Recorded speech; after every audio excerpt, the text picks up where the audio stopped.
Am I the meanest? Oh, yeah. Am I the biggest? Show enough. Am I the baddest mofo low down around this town? Show enough. Well, that's right. This is Tim with Online Big Blue, bringing you the best of New York Giants sports talk entertainment. Show enough. You know what? It's Monday. You know what Monday stands for? It stands for putting on the pads. We're going to have a 2 for 2 Monday today. Wanted to get a video out in the morning real quick because I had something I wanted to talk about. I had something on my mind. Also want to play some of the first messages that we've gotten on the Online Big Blue 800 number. If you don't know, we have an 800 number. I'm going to post it in the comment section below. You can call in. You can leave a message for me. And then, like I said, when certain times I will be playing messages that people have left, and just to get their thought process, get their comments, and I will respond to those messages as well. But I want to talk about Pat Leonard. Is Pat Leonard of the Daily News a necessary evil? Those that do not know Pat Leonard is a gentleman that came out with the story that Kadarius Toney was on the trading block, which the Giants denied but didn't deny. And then, he's been a thorn in the Giants' side for a while now, Pat Leonard. Some people say he is the beat writer for those that are negative, for those that have animosities against the Giants, and I don't really see it that way. He just asks the questions that the Giants don't want to answer. He really does. Now, Shane and Daboll in this very short period of time, have a very strong disdain for Pat Leonard. They really do. You can watch the questions and watch how they answer the questions from Mr. Leonard. And it kind of shows you what their thought process is in reference to his reporting. Now, on Friday, Pat Leonard asked Brian Daboll a question. And it wasn't a terrible question. It's a question that Brian Daboll just doesn't want to answer. And the look of disdain on his face for this question is great, but the answer is even better. So this is a minute 26. So we're just gonna play this. We're gonna play the question, then the response by Brian Daboll. How much tolerance do you have for inefficiency or lack of production on offense? Like, at what point of the preseason do you go from it's okay to make mistakes to this needs to look better than this? In what regard, Pat? Like completing passes, like keeping guys blocked. 3rd and 6th and 9, or like a full, like first down, second down, or just a game, or? Well, like I had 3 regard? practices to base it off of, but just so completing the 3rd and 6th and 9 passes, practice? succeeding and executing the plays that you're calling. Well, I think it's not tolerance. I think that's what a coach does. You go out there, you try to perform. You go out there and have 30 snaps of a variety of blitzes, different looks. There's so many different things that happened yesterday, like a lot of really good things. Hots, breaking off routes, where there's some miscommunications, absolutely. Some of those guys, it's the first time in this offense where they're practicing with Daniel. It's their 3rd practice. So we're kind of day by day, get better each day, have a positive mindset, and correct the things you got to correct. And that's coaching. That's at least the way that I've learned how to coach the last few years. So you view it as a longer-term evaluation of how the offense is functioning, basically. Yeah, like we're in day 3 without any pads on. So, we got a long time to evaluate here. Now, that was not a bad question to ask. That was not a terrible question to ask, because the offense has had points of difficulty these first 3 days in practices in pads. Usually if you're having difficulties in pads in practice, without pads on in practice, you're more likely going to have more difficulty when you put the pads on. My thing is this, and we've said this a million times before, the Giants, to their point, they've been trying to control the media narrative ever since this new regime took over. They have limited reporters from being at practices, which has really never happened to the Giants before. They are not allowing people to film practices, especially not reporters. I have instances where people told me they were getting yelled at from the stands when they were filming parts of the practice by security. They are trying to control all the information that comes out of MetLife. I don't disagree with that thought process, but I will say this, like I said, in reference to Joe Judge. When Joe Judge came in and he was doing all the Harry High School shit, I said from day one, this is only going to play well if you win.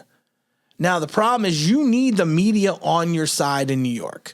Now, the look of disdain for Pat Leonard. Now, we don't know what else has been going on behind the scenes with Pat Leonard and the Giants and Shane and Daboll, but the look of disdain for this question from Brian Daboll was kind of a crack in the armor for me, because it was a crack in the facade, because it was a basic standard question that you could have answered in 15 seconds by saying, you know what, Pat, it's day 3.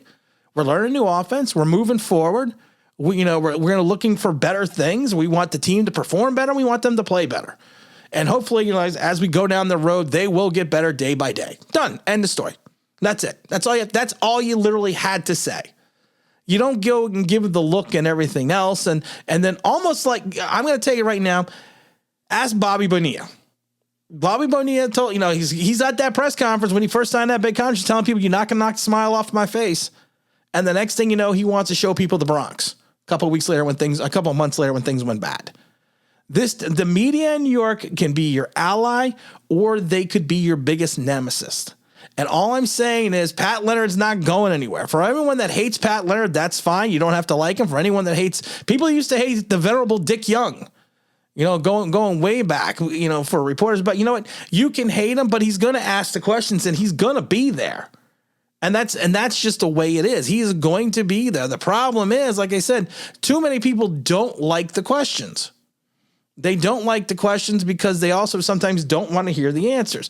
And I can understand if Shane and Brian Daboll don't want to answer those questions, but the bigger thing is you're going to have to answer them either way. And I'm going to tell you right now, you start the season 0-7 or 0-5, these questions are going to get tougher and tougher and tougher. That was, to me, a softball question. That was just a question that Daboll didn't want to answer. He could easily have diffused the situation by just saying, like I just said, or saying, hey, you know what, Pat, it's day 3.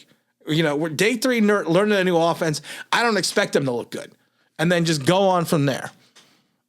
I like I said, I am just putting out a warning for the Giants. I'm just putting out a warning for them. Just be careful with the media. Especially this new regime, because they come from Buffalo.